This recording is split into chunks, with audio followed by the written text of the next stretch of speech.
Hello, today is September 28th, 2013. We're meeting today with Mr. George Norton at his home in Loveland, Colorado.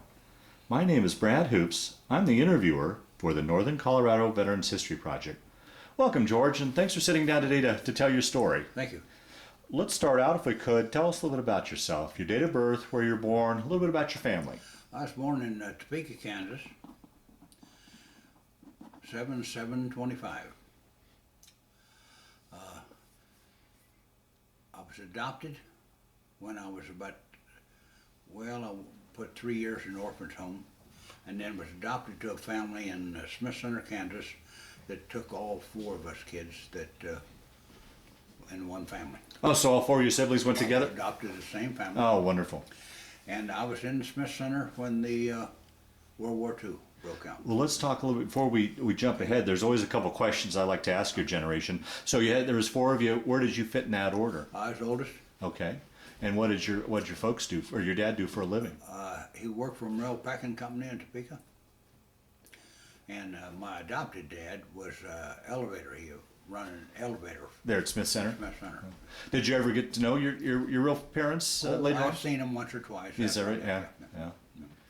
And one thing I always like to ask your generation, well, 2 things in your position.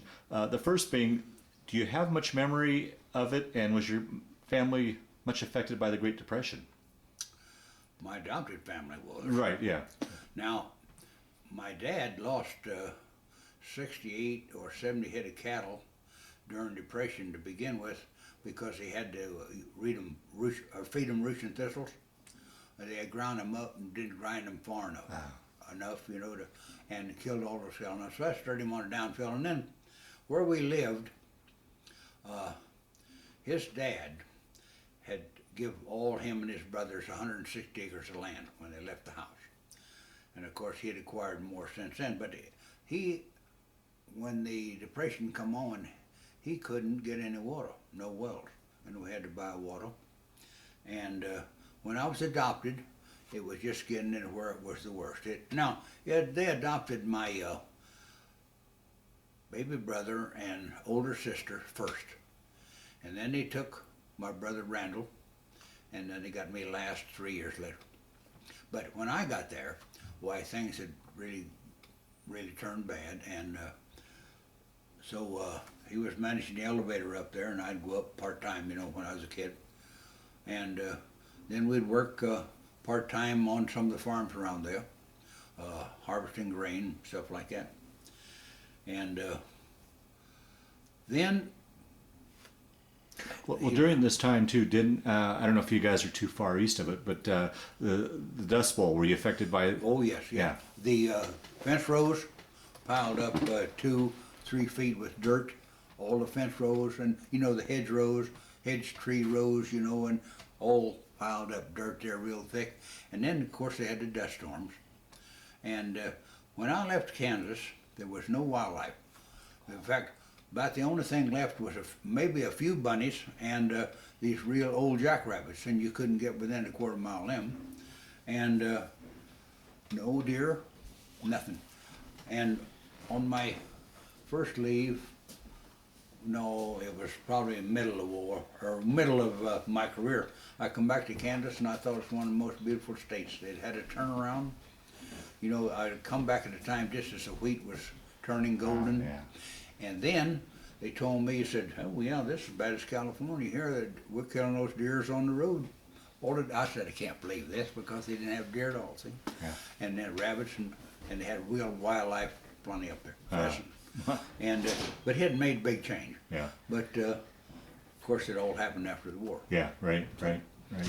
So you went through the school system there at Smith Center? I went to Smith Center, Kansas, and I quit. I was 17 years old when I joined the Navy, and I quit at the end of the football season, first semester of my senior year. And went to Kansas City. I went down in November of 1942. Okay, so Pearl Harbor had happened the year before. Yes, well. Do you remember where you were and what you were thinking when you heard about that? Now, when Pearl Harbor come, in the summers, I got the best job I ever had in my life. I was driving a tractor on a combine, wheat harvesting, and $6 a day in room and board, and I was in high heaven. Yeah. And that's only because the older guys had already left, Oh, been okay. called up, or Yeah. drafted. So then that was 2 summers before, and then when in '43, this was February. Yeah, it's when I got in, February. But I remember of leaving and going and riding the train to Kansas City, the old post office building, and I had my choice of 3 services. Well, now let me back up real quick. Did you weren't 18 yet, so you had to get your folks to sign? Oh yes, had to And get- they had no problem with Oh that? yes, first time as a draft board, why they wouldn't even talk to me. Said you go on, go talk to your dad, because they knew him. See, Yeah. small town. Yeah, right, A yeah, few people. yeah. So, but I kept on it, and finally the folks said, okay, if you want to. Well, you could have got I imagine, an agricultural deferment if you wanted to, could you have? Or, No, we were No. in town then. oh, okay. My dad had Oh, that's right, with the old lost guy. the farm, Okay. and he had bought a house in Smith Center. Okay. Oh yeah, and of course I was in school for the sports, and so November '42. That's when I went to Kansas City. Choice of 3 service, and they sent me back and said, "We'll call you when we need you," and called me in on February 16th, '43, and. How soon after they called you in before you took off for basic training? So when I Right. reported in, they put me on a troop train. Took 7 days to get to Farragut, Idaho. Oh, Of course, those troop trains back in those days, had to stop for everything. Yeah, yeah. And then when they stopped, why, guys would be getting off at the train, trying to hit some of the stores, and all. And that's where I first come across a box lunch, was on those troop trains. But they must have been quite old, Anyway, yeah, we got to Farragut, and they were still building the place. wow. And let us off on the train, and we couldn't see nothing. So they said, "Don't worry about it, just keep on walking." That's what they told us. Finally, we come over, and then we seen a few buildings. Now, this was February of Ooh. '43, and wasn't snow the day we got there, but soon after, we had snow. And really cold. Yeah, and I hear those buildings. They were just tar siding, or they were just pretty flimsy. Well, we'd had windows. We had to have 2 Navy blankets. That's all we had. So some of us had to leave the clothes on and sleep under those blankets. Wow. No screen. Oh, Just jeez. think you'd go out. Of course, you had your pea coat if you had on watch. Yeah. You had to go out there and stand watch at night, and all that snow. And then we come in. Then, come time to graduate, somebody come down with sickness, and we extended a week, and that wasn't too good either. So then we'd finally got out. It took us 2 weeks longer than what we normally would. Now, this begs the question: how did a boy from landlocked Kansas end up in the Navy? How'd you come to choose that service branch? Well, I had a choice of 3, and I always liked water. I liked to fish, and I just thought the Navy was for me. And soon after I got in, I knew it was for me. Really? I thought Yeah. I knew that was a service. When you took off, did you go off by yourself, or did buddies enlist with you? Or No, there's one guy, his picture's in there. He come from a town of Ethel, about 7 miles from where I live. A guy named Smith. And then I had a couple other guys I knew went in short after. Okay, In school, too. yeah. And how was that transition going from civilian life into military life? Was that much of a transition for you? Oh, yeah. That's the object of boot camp. Yeah, right. They want to change your life as quick as they can. And a lot of guys, it's hard for them to take. But if you make the changes and go along with what they do, you won't have any problem at all. But Yeah. that's the idea. Change it, get you away from what you're thinking, like the guy go through the line for food and so that ain't like mom makes it. Don't worry about mom. Said, Yeah. And how was that? I mean, like many in your generation, probably growing up, you didn't travel too far away from Smith Center, and now you're clear up in Idaho. Yeah. How was that for you? Was there any tinge of homesickness or anything like that? No, didn't Yeah. bother me a bit because I was kind of looking forward to go. Okay, You know what I mean? okay. I wanted to go. Yeah. Okay. But boot camp was really interesting, and of course, you're getting up at 4:30 in the morning, and all this stuff. Yeah. Yeah. You work into it. Yeah. How was that too? I mean, here, being a country boy and working on the farms, do you think you had an edge over like the city boys, or in that regard? No, in fact, the guys I thought really had the edge was the one that had been to school and had a little bit of training. You know, like that. But they give you a Blue Jackets manual if you studied. You know, if you had time to read that. And of course, the main thing, any place you go, particularly in the military, if you do what you're told, then you got no problem. Yeah, yeah. Okay, so take your story ahead. You finished boot camp. Take it from there. Then they sent me to, in boot camp, just before I graduated, they published a list on the bulkhead there. And they said, join the armed guard. Well, nobody knew what that was. So I had a buddy from Tennessee then, and he punched me in the ribs. He said, he said, let's take that arm off. So we did. So we were one of 7 people, I think, from boot camp that got the armed guard. Wow. And we reported into San Francisco, California, Treasure Island. That's where the boot camp headquarters were, or the armed guard headquarters were on the west coast. And they sent us to San Diego for 30 days gunnery school.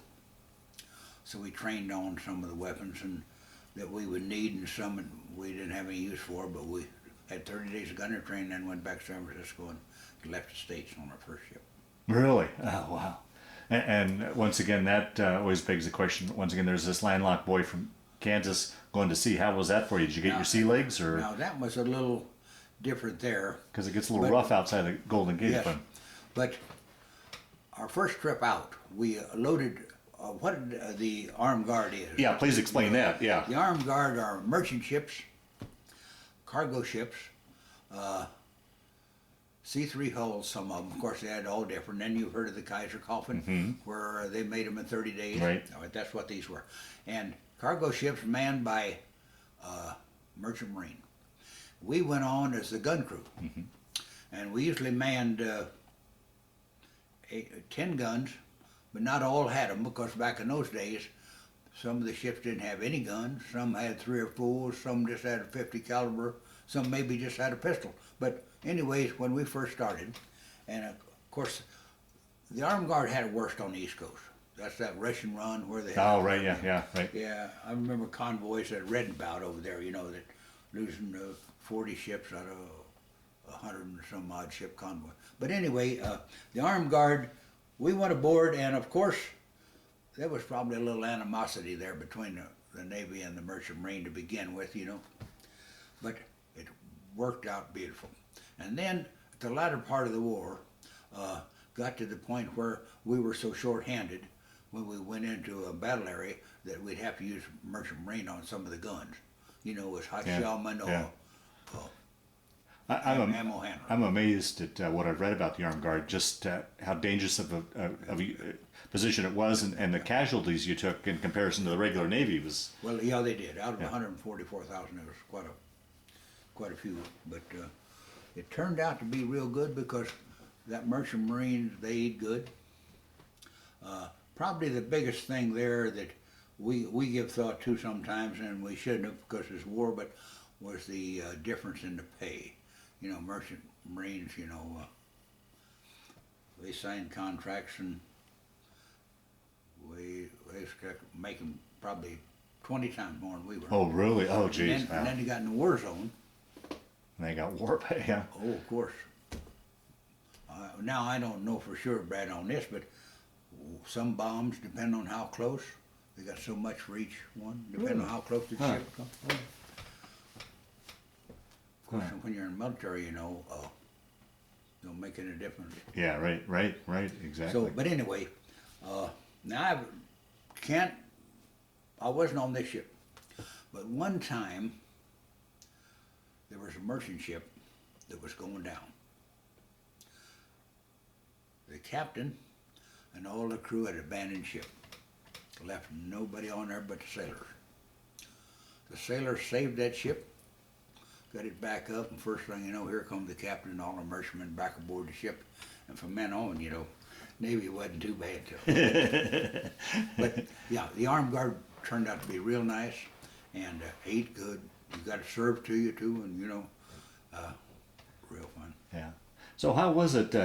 Once again, I have to keep going back to the small kid from Kansas, Okay. traveling halfway around the world and these exotic locations. Talk about some of your travels. Okay, well, on this first trip now, we was gone 7 months to Pacific, and we was in. This was late '43, early '44, and we run into a big storm first thing Oh, jeez. out there, and we were on what they call a floating dock.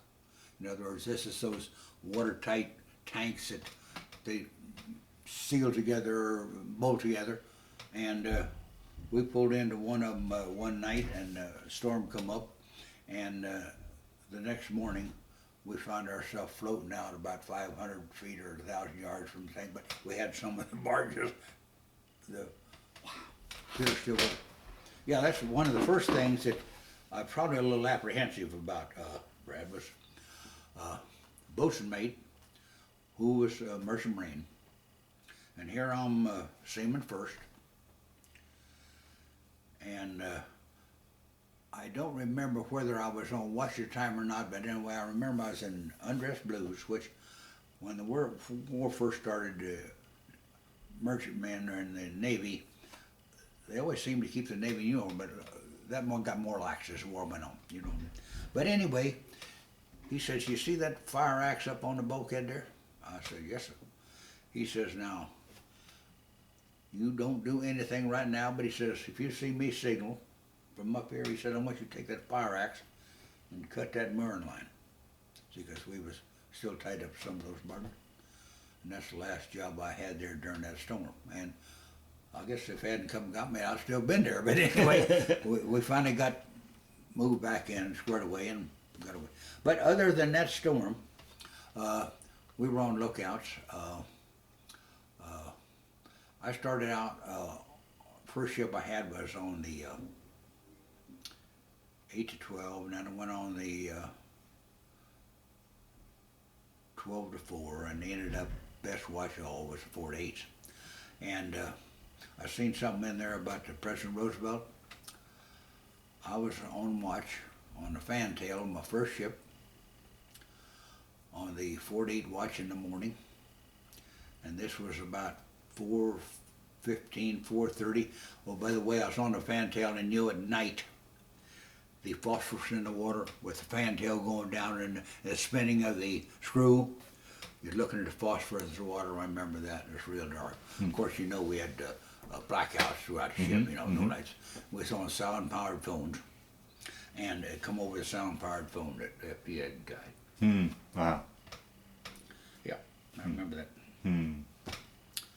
And other than looking out for submarines, you know, taking out Right. anchors. And of course, back then you always traveled in convoys, and if you could, and if you didn't, well, you never steered a straight course. You always zigzagged all the time wherever you went. And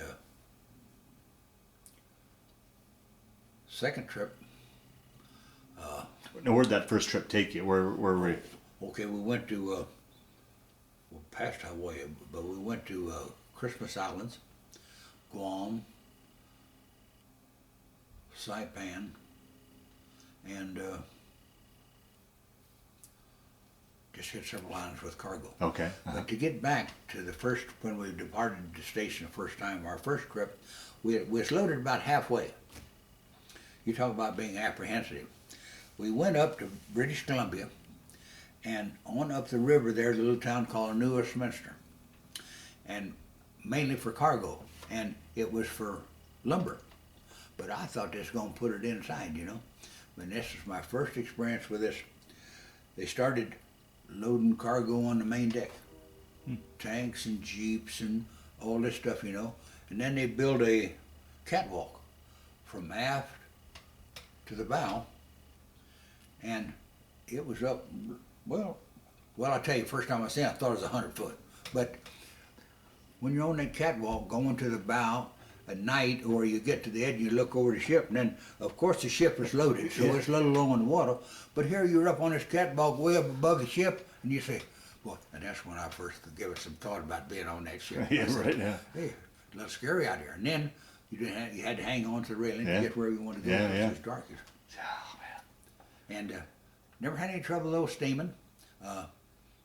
Everything was real good until that last deal. Yeah, yeah, well, we'll get to that. Yeah. And yeah, So how many trips did you make altogether? that during the war there, including that Okinawa run, made 2.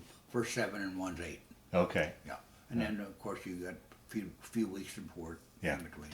Yeah, So, yeah. yeah. So take us to Okinawa then. Okay. All right, the second run, we started out. We were loaded, not quite as heavy as we were the first time, but we had. Well, again, we had some timbers, and I don't know how far the timbers were, but anyway, we hit Saipan, Guam, and that was where I first realized that we didn't have but half a crew. Now they had radiomen. And in fact, they got 3 or 4 communication people aboard, but our commanding officer. By the way, my commanding officer in the Armed Guard was a brother of the Topping who used to own the New York Yankees. Oh, You ever really? hear of Dan Topping? Huh. Okay, he used to own New York Yankees, and this is his brother, president of the Lumberyard up there. And turned out to be one really nice guy. Is that right? And anyway,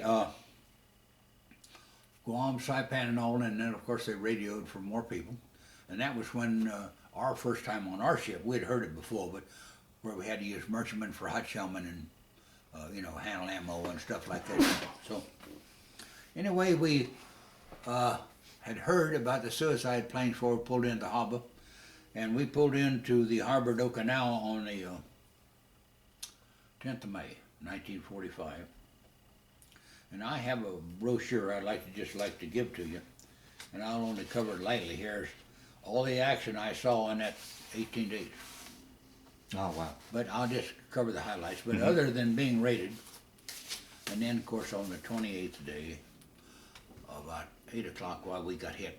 But the morning we got hit, there was 3 other planes, or 3 other ships, got hit by suicide planes, and after we had been hit, I was on a pointer on a 3-inch 50. And of course, after the planes get so close in, you have to stop firing. So just the 20s was firing. So we were looking around aft, and we happened to see a Navy transport ship loaded with personnel, and I saw a suicide plane dive into the side of that, hit it right in the superstructure, and of course all these guys screaming, hollering, and jumping off into the water. But then, after we were hit, we couldn't leave our station. They said, you stay right here until we notify you. So that's when we got word on all this other stuff that took place. But now, when the plane hit us, it was 2 bombs. A small bomb which went off. And we didn't know this until we left 22 days later for San Francisco, and they wouldn't leave us in the harbor, San Francisco. And they sent us out to Anchorage, and we found out we had a 500-pound bomb in number 1 hole. Wedged in. That had, we understand it was the plane when it come down here was so fast that the didn't have the small bombs on it went off. Big one didn't. How far away from you from where it hit?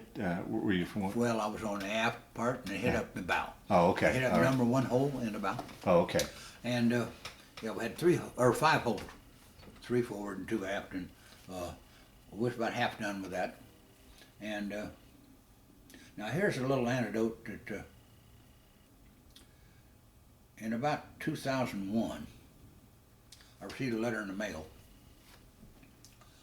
from a gentleman named Smith. And he says, George, he said, I just come from Farragut, and he said, I've seen some of your anecdotes on the log up here. And he says, I don't know for sure, but he says, I think that I was standing underneath your gun tub when you were firing that gun. And then he gave me his number. He was a cargo handler. And the battalion is in, and I looked it up, and sure enough, it was him. Really? So he lived in Oregon. So I jumped in the call and went up and seen him and visited him and his wife, and then we ended up seeing each year and traveling back up to Farragut and a couple of times too. But here, after all those many years, he says, "I think you were born." Oh, be darned. Yeah. Were anybody killed that day? Oh yeah. Yeah. We had Merchant Marine, but we had 7 injured and 3 Navy wounded. We didn't lose any, but some of the other ships did. Yeah, they had the other 3 other ships there that hit before we were hit. Mm. But we got credit for 2.5 planes shot down. Of course, there's some articles that give us credit for 3.5, but you know, it builds up each Yeah, time. you right, read it. right. Well, in the war, the fuzz of war, yeah. Wow. And another thing I might say, I just had this kid in one of the letters I received when I was on that trip, asked me about electronics. I told him, I said, son, I said, we had open sights on all our guns, except the 20s, and I said, we had open sights there, but I said, we used tracers, you know, every 3rd or 4th bullet, and I said, that's what we use. Of course, you got your gun captain behind you, and you're pointing your trainer, and they tell you what altitude and what. Yeah. So you guys were hit there in the harbor. How long were you stuck there? I mean, Okay. Were you out of commission or? No, but once they got the fire out and done whatever they had to do, they flooded that hole and battened down the hatch up there, you know. That put our bow down in the water. Okay. And we were supposed to leave the 29th or 30th, and we got a message from the Commodore of the convoy, and he says, we have to maintain a certain speed, and he said, if you can't maintain it, he said, we just have to leave you. So that was the good news, leaving the harbor, you know, going to be out there all alone with bow in the water. So that's how we did 22 or 23 days back to San Francisco. Wow, jeez. Yeah. By yourself? Oh, yeah. Yeah. So you're kind of a sitting duck then for any subs out there. Yeah, it's a little late then, though. You know? Oh, okay. By then, yeah. Okay. So, yeah, we wasn't really scared there. We just wanted to get back. Yeah, you know. sure. Yeah. And then when they wouldn't leave us in Pearl Harbor. Now this was in July of '45. So they took all the crew off, everybody, even merchantmen, and they give the Navy people leave. And the day that the war was over, I was in Denver, Colorado. Oh, really? Yeah. On my way back. See, they give me leave because I hadn't had any during the war. And I'd been to Kansas, and I was with another guy. And we just happened to be on Denver. And I never seen such a mess in my life. Is that right? Celebrating? Old folks in these old cars, you know, sitting, plugging up the streets. Nobody could drive, nobody could do anything. And bad people just honking their horns and kissing. I'm telling you, I never seen it. So this guy I was with said to me, he said, hey, he said, I don't think I'll go back. The war's over. And I said, partner, I said, look, I said, we got an obligation here yet. You know, we just shipped over for 2. And, but there was for a while, you know, I thought I wasn't going to get him to the train station. And finally I talked him into it, and we finally got on there. But he wasn't even going, but there was a lot of people done that. Yeah. Oh, yeah. Hey, what am I going back for? The war? Yeah, right. They didn't want to go through all the Sure. problems. Right, yeah. So, yeah, I come back and started my career in the Navy. That's really what it was. I'd already just shipped over November. War's over September, and I shipped over in November. So at that point, you decided to make it a career then, or Well, how did? we'd come back when this leave, before we got this leave, you know. My buddy had got a part-time job at night. We was sweeping streets and all this, what they have. Everybody back there waiting for their number to come up to be called for discharge. And we was working part-time from about 6 o'clock until 2, but we was loading trains, Congolian rugs and all this stuff here, you know, anything, back-breaking work. Yeah, sure. So we was a little late for quarters that morning there in November, and they started saying, well, the Navy's hard up for personnel now, and they're going to offer a 2-year cruise. And then he said, you get a report into wherever you want to, and when they got to the part about you got your shipping over money ahead of time, that's when my buddy hit me in the ribs with his elbow. He mentioned money, you know. So I looked at him, he looked at me, and he said, I don't know about you, but I said, 2 years ain't long. And that's what started me on the career. I'll be darned. So we hitchhiked downtown, had our money. You're in San Francisco now? Yeah. Okay. And we go back to Kansas first, because that's where I live, spend a few days, and we go on to Athens, Tennessee, where his home was. And we had requested that we report in to Nashville, the receiving station there, thinking they'd send us to the East Coast. You know, because we'd been on the West Coast. Right. Well, 10 days later, after we reported back, we was on a troop train headed for San Diego. So, yeah. I got on the ship in San Diego, a PCEO, headed through the Panama Canal. Oh, wow. What was that like? Rough, and everybody was short-timer. Nobody wanted to work. And I was on the helm of the ship. See, I still, I was gunner's mate during the war. Mm-hmm. I was on the helm, and we was about, I guess a mile before we got into the Panama to start in, you know. And this officer tapped me on the shoulder, and he says, here, I got someone to relieve you there on the helm. He says, I want to talk to you. And he said, Norton, he said, you know, you just shipped over regular Navy. And he said, most of these guys are all leaving. And he says, I don't believe that he says, I know you was a gunner's mate during the war, but he said, what do you think that you want to do now? I said, I hadn't given it any thought. Well, he says, I don't have too much to offer you, but he says, what we need right now on this ship or wherever you're going is pharmacist mates or cooks. Well, I thought it over a little bit, and I says, well, for one thing, I didn't think a high school education gave me much. Of course, later on, I did go to USALFA. I went through USALFA and got my high school, equivalent to high school and all this and that. But in fact, in Pearl Harbor, a bunch of us guys took correspondence course, first year of college. But this was way before. I said, well, if it's all right with you, just make me a cook. Well, being adopted out on the farm, we didn't have too much to eat. And I never got any experience. Now and then I'd see Mom make maybe a potato salad or something like that. Yeah. But anyway, the crew helped me. They knew that I didn't know a thing about it, brand new, and the second class was leaving, you know, when we got to where we was heading for, Charlotte, South Carolina, put it out of commission.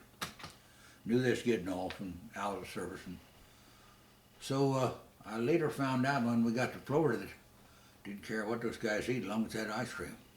So I doubled up on the ice cream, got Valrat, and about 2 weeks before we left the ship, this ensign come up again. He said, Norton, he said, under the circumstances, he says, you've been doing a pretty good job. He said, if you keep it up till we get this out of commission here, I'll make sure you get third class. Oh man, I doubled up. I was ready. So that's how I got started. It turned out that probably was a good choice for me for several reasons, but I ended up having a really good career. Wow.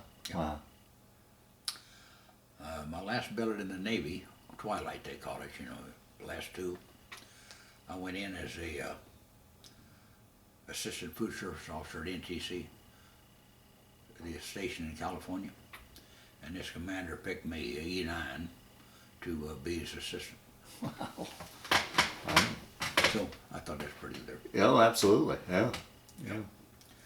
But so if I remember right, altogether you served 30 years in it? yes. Wow. 30 years, 2 weeks, but Wow. yeah.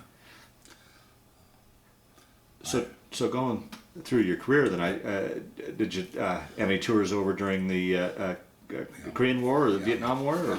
Oh yeah. I made a list here of the ships and stations I was on, and made a list of my medals, and this if it's okay. And actually, I think I had 9 ships and 6 shore stations, with some of them with 2 tourists each one. Wow. Also, I was Master Chief of Base Island in Iceland. Oh, really? Yeah, I went up there, and of course, you start out, you know, as I was Master Chief in charge of the general mess up there. And then I got appointed Master Chief of the base. So then that made Master Chief collateral duty. You know what I mean? Wow. But anyway, yeah, that in fact that was probably the highest, but I don't think I enjoyed that belly too good. Oh, really? Yeah. Yeah, yeah, he was on so many boards. And then had so many things come up, you know, that took a lot of time, such as housing and things like that. How long were you up there? Well, I was supposed to have been up there 13 months. That's what I signed on for. But one day, EA personnelman come by and saying to me, and he said, Norton, he said, I just gone through your records. And he said, you don't have to stay up here no 13 months if you don't want to. Well, I said, I don't care. I said, I agreed to it. He says, well, I'll tell you what, I can get you out of here if you want to go. I said, well, I don't really want to go, but he says, well, you're going to be shorted on your twilight if you spend 13 months up there, which meant that if I stayed a full 13, I'd have less than 2 years twilight. So I said, go ahead, see. Of course, the detailer was not too happy, but and that's when that was my last turn in the Navy, which was Oh, was it? Yeah. yeah, really nice, really good. Yeah. What were some of your favorite ships or favorite stations that? Well, and feel free to, if you want to rattle off all that too. okay. Well, I think U.S. Naval Training Center before they closed it in San Diego, California. Now there was 3 commands there. You know, had Recruit Command, ADCOM, and then they had Schools Command. And the only command that I didn't serve at was Recruit Command, partly because I wished not to. And at ADCOM I had 2 tours there, and at Schools Command I had about a 3.5 or 4 year tour there. Ended up going in as instructor, and then I helped write a Class A curriculum for Class A, again, that was adopted, and ended up in charge of school. Wow. So I put about a 1.5 years in charge of school or so. Boy, pretty good for a boy that never finished high school. Yeah. Wow. Yeah. Of course, by that time I'd already, you know, went Yeah, to right, South right, and got yeah. all that done. Yeah. But anyway, yeah. And it seemed like, though, that every place I went, the head man or was leaving or something, and I moved right in his spot.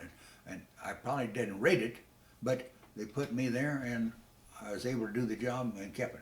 Uh-huh. Just like the first ship I was on, when I left Key West, first shore duty was in Key West, Florida. I went aboard a Aldebaran, which was a store ship.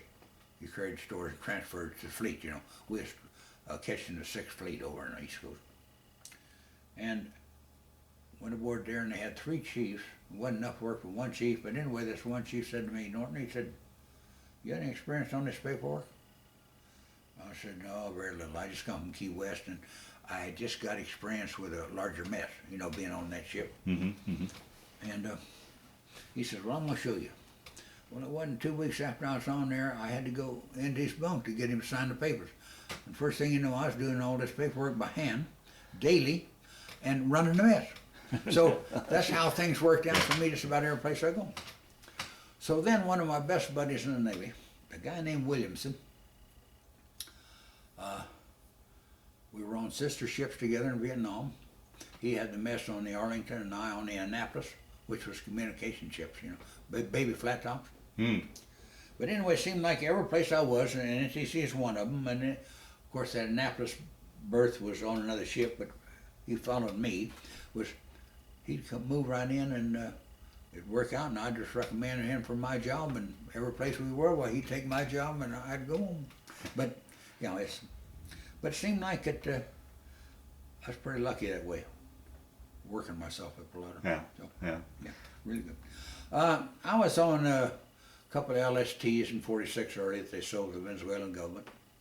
And then, of course, that PCR put out a commission. I was on the Boxer, store ship, and AVP 6 months on the Shellicott, an AVP, and then I had the Falget. Now, I might mention also the Falget's a 324.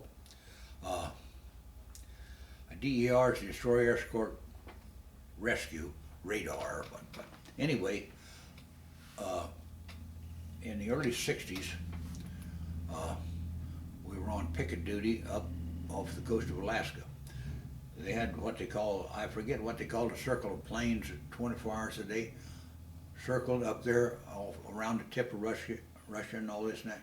And we were up there in case one of them. Okay. Now, while I was on that ship, XO come in. I'd already had 2 years on there. And he said, Norton, he said, I want to interview you here. He says, we're getting a new commander. And actually, I was sort of halfway laying down on the couch. And he says, we're getting a new commander, and he's colored. Oh. And I jumped up off the couch, you know, just putting on a show. I said, Dad, get right there. I said, I want all. He said, Norton, get your butt back down on the couch. He said, I know you don't make it. Well, yeah, that, in the history of the Navy, that was the first ship that had a colored skipper as on a combatant. So quite a change from when you entered the Navy, because in the Navy the color only served as servants to the officers or something. So yeah, but he had been to was a postman when he come in, and here I don't know how much time he had in, but yeah, I knew everything. Him and I turned out to be good friends. Is that right? Yeah. Oh yeah. Of course, I believe the XO helped him because the XO was more U.S. Navy hardline, you know. In other words, he's the type of guy to meet one of the guys who worked below deck in the engine room, and he had a dirty hat, make him throw it overboard. Say, hey, look, I told you about that hat. Oh, he's that type of guy, you know. Okay, But anyway, I don't know how we got in, except he held a party over at his house for all the chiefs and officers to get acquainted. So he had asked me, he says, can you come a little early? I said, well, I can't get off till a certain time. He said, that's all right. He said, okay. So when I walked in, well, you know, back in those days, you know, chiefs and officers, you know, had to be around each other a little bit, you know, before they had officers' wives and them enlisted wives sitting together, you know, and things wasn't going too good like then. The captain was behind the ball. And when I walked in, it didn't seem like there's too much of a party going there yet.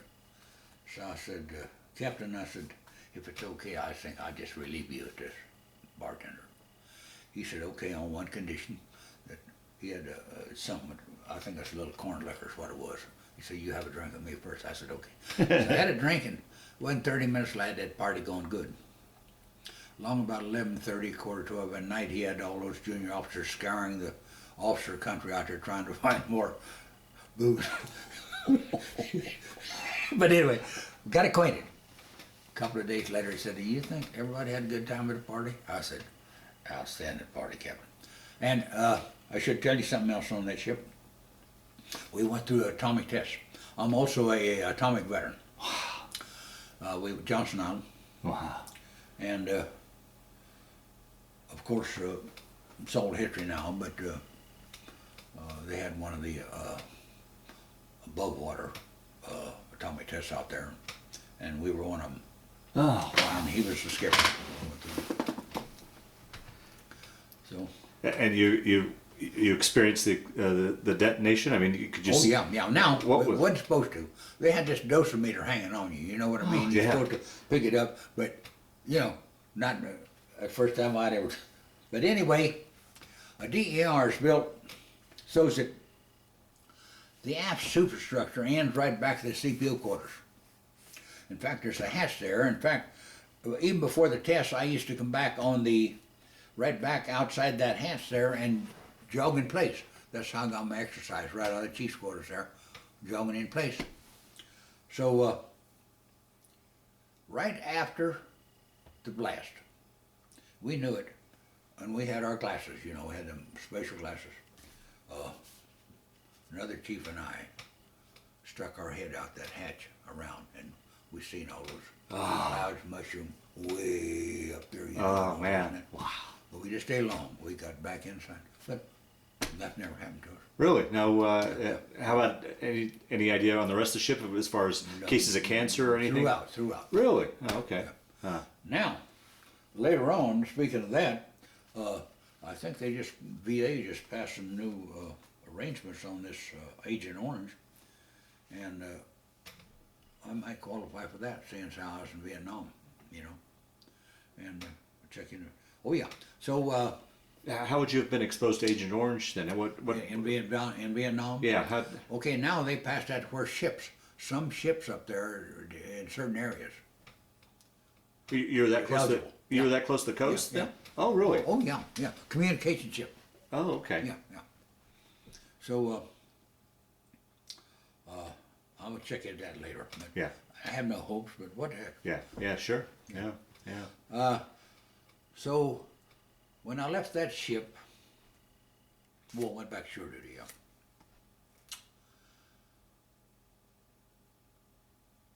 Yeah, so I was in charge of school, and in school is when I volunteered for Vietnam.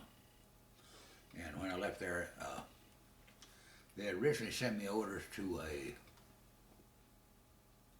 cargo ship, I believe, or a store ship, but they changed it before I could get transferred to the Annapolis. And of course I didn't know what the Annapolis was.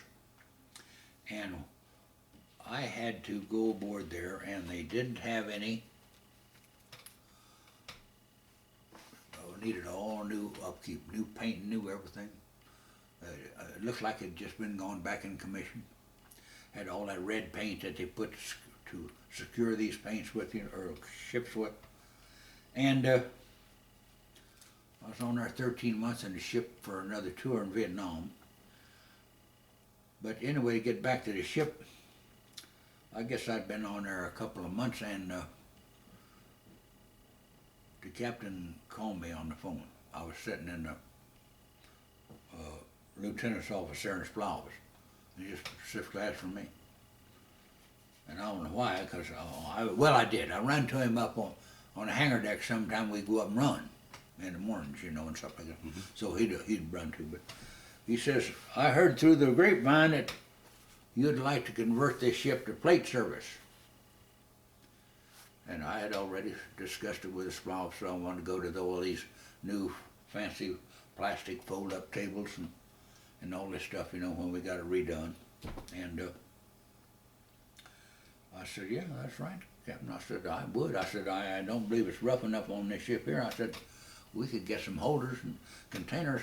I said, we could go to plates and knives for, you know, regular, do away them trays. Well, he said, we don't really have too much money, but he said, I have about $2,500 in one fund here. He said, you send me your order. Well, I'd only received half of it. What happened was I'd done 13 months in, and I don't know whether you remember or not, Brad, but the Israelis shot up a ship out here. Mm-hmm. So they changed the orders. They called me back into office, and the warrant officer said, Master Chief, he said, we're going to change your orders. I said, change my orders? I said, I just shipped.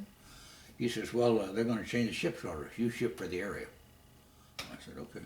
So they sent me back to Prairie again for my second tour there. By the way, when I was on the Prairie the first tour, which is a tender, I received the achievement medal on that ship.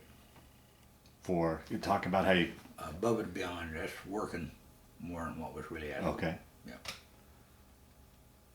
So I really love that ship. Well, Yeah. while we're on the kind of subject Okay. of Yeah. awards and such, talk about your Purple Heart recipient. Yeah. Talk about how that came about. Okay, well, I don't really think I rate it, Brad. Really? Yeah, because there was 3 guys that got named in here, wounded, and these other 2 guys was on 20 millimeters, just after the bow, at a 3-inch on the bow, but on the port and starboard is a 20 miller, and they're up on stands of, I'd say 30 feet above the main deck.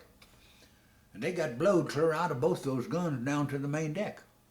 And they was kind of wounded as bad, and they got sent off the ship for attention. See, we didn't have a doctor on our ship, you know. Now this is the Kamikaze attack? Yeah. Okay, yeah. okay. Uh-huh. And then, of course, they made sure they got back before we had to get underway. Yeah, You know? yeah. Well, me, back in that open gun tub, you know, where the 3-inch 50 was, that bomb fragments, all that stuff is hitting that gun tub and bouncing all over here. Boy, you couldn't hardly move any place. All you could see was. Now, ordinarily during the raids, we were supposed to have been having behind a smoke pot, but you know how it is when you're at anchor and you're swinging back and forth here, you always seem to get that old fantail out there where it's open. You know, that the old smoke don't seem to get you. But anyway, that smoke pots to throw that smoke up there and get us. But anyway, a piece of shrapnel hit me in the eye. Oh. Yeah. Huh. Now, just barely caught it, you know, and got in there in the eyeball. They took it out. But there wasn't that much blood, I don't think, on the edge here. But still, now this didn't happen until 2003. I think, Brad, is when I got this in the mail with a letter of medals I rated, and there it was. Oh, is that right? So you weren't awarded? Didn't know it. That's right. Didn't know it from World War II to about 2003. I think that's the date on it. Huh. Yeah. Also, I have a here to show you when I got the combat action ribbon. Yeah, you know, that's they always give you a thing for that. Now this combat action ribbon is this one right here, but you see, these are what they call hat pins. See this one here? Get over here in front of the camera here. There you go. That's the combat action ribbon, but they don't give you a medal for that. You just have a ribbon. So, but these are hat pins, so that's the reason I had that. Yeah, right. Yeah. And what? And that was for that incident as well, during that? Okay. Combat action. Yeah. Like I say, we got credit for 2.5 planes. Yeah. Yeah. Huh. But I ain't gonna send it back. But you know, has that eye ever given you troubles? not one look. Yeah. In fact, Brand, about 2 years ago, I had an operation. Had an implant in both eyes, and I see better now than I did as a kid. Is that right? Wow. Really do. Yeah. I've been lucky in my life. Yeah. Really yeah. good. Yeah. Good career.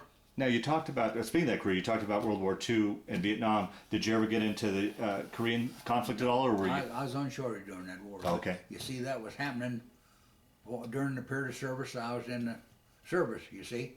So I'm a veteran of that war. Yeah, right, sure. It Yeah. happened while I was, Yeah. no, never, I was at the NTC, San Diego. So you served your 30 years, and when did you get out? I got out in, well, actually the date's March 1st. Actually it's 28th, but March 1st. And I was going to go to school. This is March 1st, 73? 73. Okay. I was going to go to school. And something happened. I couldn't, or didn't, something. But anyway, the wife says, you better get you a job, you know.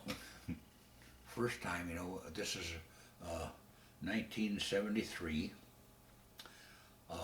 First time that I hadn't been gone or on shore duty, or, you know, we separated. But here we were. We had from 73 to 78. We were just getting acquainted, but she wasn't used to me around every day, you know. Right, yeah, we'll get into you that. a job, Yeah. you know, so Yeah. I did. So I went back to the base and started working at a rental equipment at NTC, where they rented sleeping bags, fishing gear, hunting gear, binoculars, and all this stuff for camping to the military, and trailers, camping trailers, stuff like that. And I went there and worked about 6-7 months, and the guy, Ski, went to Idaho to live, and they put me in charge. So I was in charge of rental equipment there. Now I don't know whether you want this in there or not, but you can shut it off if you don't want me to tell it. But 1978, my first wife was murdered in San Diego. Oh boy, oh jeez. We'd married 30 and a half years. And I come home one day and, well, this is the day before. She told me that, I believe she says, a church member, and we call them holy rollers then. Yeah. I'd been there the day before, and she almost had to force him back out of the house because he forced his way in, and she forced him out. So I think that's who done it, but they don't know to this day. Is that right? So anyway, I come home the next day at about 11 something, and the door was ajar, and then I found her in between the bedrooms, and she'd been shot in the back of the head. Mm. But I didn't usually go home for lunch, but the day before, a couple of days before, we had a plastic Christmas tree, and a part of it needed to have a hole drilled in or something. She says, "You get this fixed and bring it home, and I'll start putting the Christmas tree together." This was probably about the, I don't know, around the 10th or 17th, something in there, and that's what I done. Took that home, but she wasn't there. Oh boy. Anyway, that's when I really had the hard go then. Yeah, sure. So about 3 or 4 months. Yeah, fair enough. Yeah. How was it? And how did you meet your first wife? And how was it being a career Navy and gone all the time? Down in Key West, Florida, and the galley was right across the street from the ship's door. And usually, if I got a break in the galley, sweating all, I'd go over and get a Coke or something, and come back. And I was walking through the ship's door there one day, and I noticed a new woman behind the jewelry counter. I looked at her, and I said, so I didn't say nothing, finished my Coke. Couldn't get her out of my mind. A couple of days later, I went back, and she's there again. I went over there, and come find out she was the sister of the chief in charge of the squadron. See, that Boca Chica was an air station. Had air station on one side and the admin on the other. Of course, I was on the admin side. But she was a sister of her, and she had come out to visit her sister, and they'd offered her a job while she's here, so she went to work ship's store. So I don't know, 3 or 4 days later, I had to talk to her. Well, that's how I met her. So then they invited me down to the house for dinner, and I forget how long we had together. I think it was about 4 or 5 months ago. And she said, "I don't think I know you well enough." See, she was fixing to go home. She said, "I'm back to San Diego." She had a sister out there. "I don't think I know you well enough to get married." She says, "If you still think this way after I'm gone," she says, "send me a plane ticket." Yeah. We didn't have a call. In fact, she bought me my first call with her war bond money. Oh, This is 1951. okay. But we got married in 1948 in Folkestone, Georgia, and we had to ride a bus from Jacksonville. See, I was in Key West, so we'd go to Jacksonville and rode a bus from Jacksonville across the Georgia line. We walked up. We got into town, bus, and the taxi driver picked it up, this one-armed taxi driver, there we'll forget. And I said, "I want to go out here at this chapel and get married." He said, "I know exactly where you want. There's only one town, So he carried me out town. I got out and I offered to pay him. He said, "Don't worry." He said, "I ain't going no place. I'll be here when you get back." Huh. So we got out of the cab and looked, and there was a couple on the porch that they chased back out to the back waiting room back there in the back, and we went in, and preacher had a stack of judge, I guess, just a piece, had a stack of, and he looked at me and her and he says, "There's only one question I would ask you. Is this a have-to marriage?" We said no. He said, "That takes care of it. Sign here and give me $10. So we got married in Folkestone, Georgia, and went back to San Diego. Or not San Diego, but Key West. Key West. So back in Key West, we'd been married a little bit, and she could see that I wasn't making near enough money to get married, and I knew I wasn't to. So she got a job at a sandwich place, and only lasted about 6 weeks or 2 months, and she had a complete breakdown. Well, actually, she got a job, and 2 weeks later they put her in charge. and she was running the place, and then she had a complete breakdown. Well, to make a long story short, Brad, she was a dental tech in the Coast Guard during World War II, and she had contacted TB Oh, wow. from her patient. Yeah, sure. So, seeing as how it wouldn't be long before I was going to go to see the East Coast before I went aboard the Alabama, so I had to take her back to San Diego because her sister lived there, and I got her into what it ain't there anymore. It's called Vauclane Home. It's a county home, and she laid 9 months on her back. Mm. That's about the only form of they had to cure TB back in those days. Something about a pneumothorax where they disconnect your lungs and something. 9 months before she could even move. Wow. So then when she come out, for many years she couldn't climb steps, couldn't iron, and all this and that. After that. Hmm. So that's how first marriage. But Wow. she turned out to be a wonderful woman. Yeah. Wow. And then that happened, and that changed my life. Sure. Yeah. Absolutely. Yeah. I took off and went to a little town in Northern California called Walker, California, and bought a house on a river up there. Already had a well, electricity, and had 125 foot of creek frontage, and was on the West Walker River. And then later I got my second job. You see, when she died, I didn't finish that part about that when I worked at NTC at the rental. I quit in January that year. This happened in December, and I said, hey, I just can't. See, the job was not civil service. It was the non-appropriated funds. Same thing as civil service, but we didn't have to put up with baloney in civil service. So I just collected the check, and that's when I took off up north. And bought this place on the river, and then I worked it up. And that's where I had my second job. I ended up being seniors coordinator for Mono County. And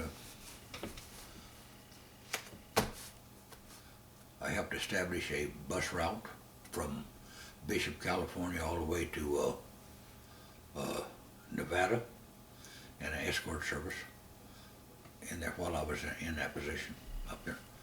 That county's about over 100 miles long, 46 miles wide. Wow. 40 or 50 miles Yeah. wide, yeah. So, but that was my, and after that, I've worked several places, but just to do something different. Yeah. Right. Right. What brought you out here to Colorado then? Love. Love.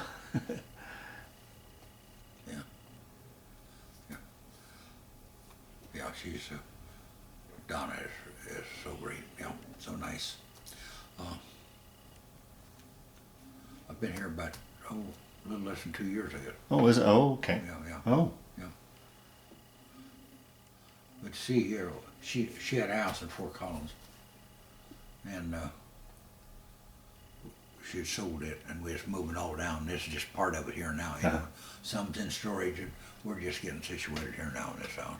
Now, how'd you and Donna meet? Actually, I've known her for 40, 50 years. Is that right? Yeah. And I received a letter through the mail in California there from a guy who worked at the college in Salt Lake City. And he says, I am trying to represent this girl, and I think she has something to do with your younger brother. In fact, I think, and he wrote me all about it. It's many years ago. It's supposed to have been his and her first marriage. It only lasted 2 weeks. She got killed in a car accident. What it was, she was part Indian, and he was trying to help her her family get some benefits. And Okay. and he wrote me this letter, and when I answered him, I sent him some pictures and all this, and trying to help him, data. But some way he sent me a message on the internet, and that's where Donna found out my address, and wrote me a letter. Huh. So then I still go to, every year I go to Smith Center and put flowers on people's graves, Sure. And when she first wrote me a letter. I said, say, it just so happens in about 3 months I'm going to Smith Center. And I said, how would you like to look the place over? She says, what day you going to get there? I'll meet you. And we put 3 or 4 days together there. And that's how we got together. Oh, wow. Yeah. It's only a small place up there on 36. Yeah. About 20 miles from the Nebraska line. Yeah, yeah. All to go different though than when I went in the service. Is that right? Yeah. Yeah.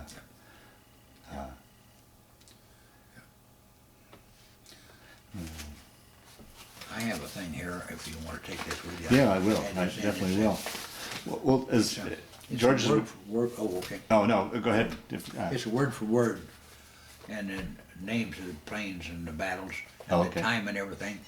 This is actually the truth here, and I got it from Washington. And I don't know what that note is there.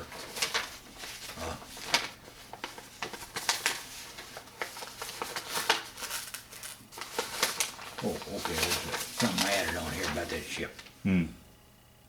Oh, Selig, Brown, Victor, Mary, Livermore were hit by suicide planes on the same day. And the Navy APA and all that, yeah. This is just a word-by-word description of the action when we was in Okinawa. Through the years, did you ever keep in touch with anybody on that crew, or any sort of reunions or anything like that? Yes, several. Yeah. In fact, I have some pictures in here now of a ship I was on 40 years ago. And Donna and I are leaving the 16th of October and going to Mobile, Alabama. And I'm going to meet them again. Oh, excellent. And we're going to board the USS Alabama, the battle wagon down there, and destroyer, or submarine. Yeah, and she can't wait. Yeah. Yeah. In fact, I took her to San Diego one time and took her aboard the Midway. You know, they got it as a museum out there now. And she really enjoyed that museum, you know.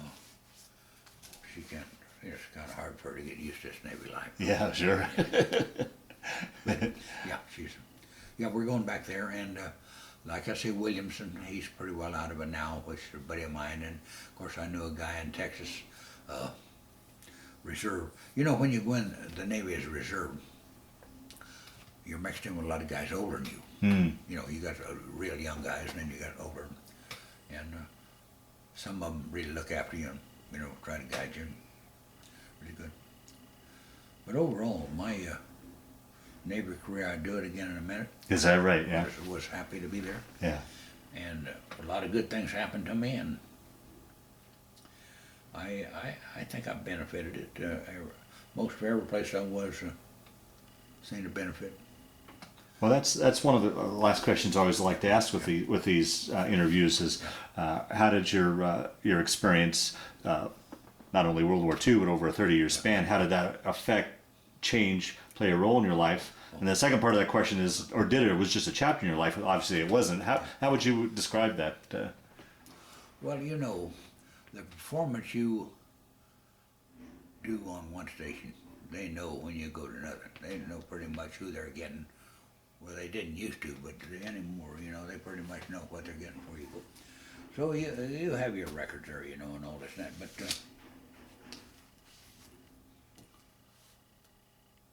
I think I always try to do my job, and then of course, military to me is sort of like civilian life, even though you're separated from your dependents a lot. But there's civilian jobs where you're separated as much or more than you are in the Navy. So the big thing in the military is a 24-hour day job. You know, you're subject to recall and all this and that. And that's probably one of the main reasons I've done 30 instead of 20, you know. When you go out on 20, you only transfer to Fleet Reserve, you know, if you're in the Navy. Because any military operation comes up or something where they need somebody, they can call you for 10 years, you know. But they ain't gonna come after an old man like me, particularly after 30 in, you know. Well, now, one of the questions, too, reverse of what I asked you earlier, after 30 years in the military, was it a tough transition to go back to civilian life for you? No, I don't think so. By that time, you were ready to get out? No, No? because I lived there right close to NTC, and before I ever went to work there, I'd go down with some of these guys going to lunch and all that. In fact, an officer in the supply department there was one of them that used to come up and have lunch with us. So I was with the same people Okay. for a long time after I got out. And then when I went in that rental business, you had those same guys and others that had been retired to come back in, and of course the young kids that come back wanted some fishing gear or something. So you was right there with the military most of the time. Now, if I'd have got out and went to, like when I went to Walker now, Yeah. it's all together. But you see up there, oh yeah, I belong to the VFW, I belong to the Legion, and I belong to the Fleet Reserve. But up there in Walker, I was second year, I went in as commander, and stayed commander of VFW for a couple of years, and you find out the veterans then that had been in, you know, about the only way. But of course, it was only 17 miles from that Marine Warfare, Mountain Warfare Station up there. It's between Bridgeport and Walker. And I used to fish and hunt up there a lot, but Mountain Warfare, Sea Springs, that's really rough. There, yeah.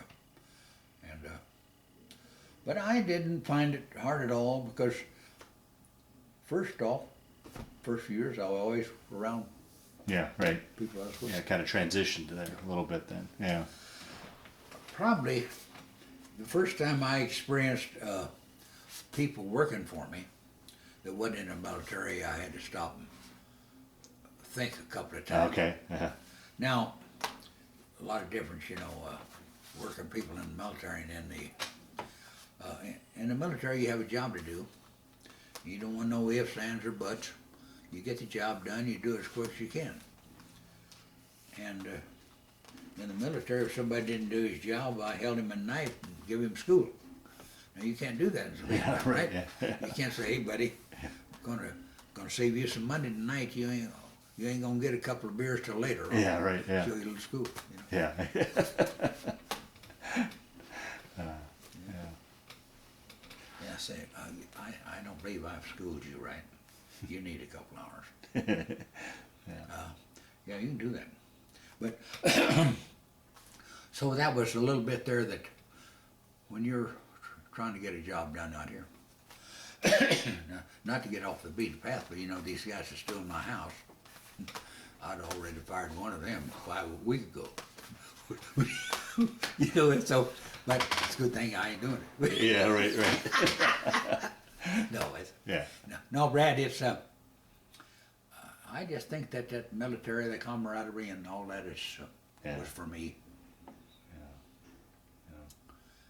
It's, Well, as we start to wind down this interview, George, is there anything I didn't talk about that you wanted to talk about, or any kind of other stories that kind of floated to the top as we've been talking here, so that ideally we've rounded out your story as best we can, or do you think we've done a pretty good job of it? well, as far as I'm concerned, I wasn't going to tell about the wife there at first, and Yeah. then just hit me, and I wanted to get it out. Oh, sure. Oh, fair enough. Yeah, that's part of But your life. I pretty much covered it. I might mention that, in no bragging fashion, that the board you've seen in there, there's a lot of commendations, Yeah. recommendations, and all this stuff in there that I got over the years. In fact, first two ships back during the war, I got a recommendation on. Just being in the crew, it wasn't nothing I done, you know. Yeah. But yeah, I have a few of those. And then that captain in Iceland, when I had that collateral duty too, he wrote me a real nice letter. But yeah, I'm well satisfied in my life. Yeah. Oh, very good. Well, maybe that's a good statement to end this interview on. I want to thank you for sitting down to tell your story today, but more importantly, I want to thank you for your service to our country. Oh, that's quite all right. No problem, Brad.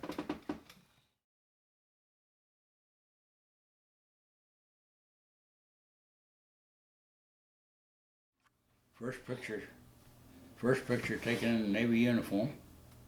How old were you there? Oh, I think I was 19. Wow. Just a kid. before and after, Brad. One That's taking Smith Center paper and the other in NTC, California. wow. NTC base. That's the SS Josiah Snelling, hit by a suicide plane in Buckner Bay, Okinawa, May 28th, 1945. That's a piece of the outer skin off of the suicide plane that hit the Snelling. Oh wow. That's what's left of the plane that hit the Snelling in Okinawa. That's a picture of me and the commanding officer and executive officer when I was appointed Master Chief of the base in Iceland. The second picture is a picture of the supply department. That's from Captain Thomas, commanding officer of the base in Keflavik, Iceland. And that's a letter, subject, outstanding performance of duty. Outstanding performance of duty, yes. Very good.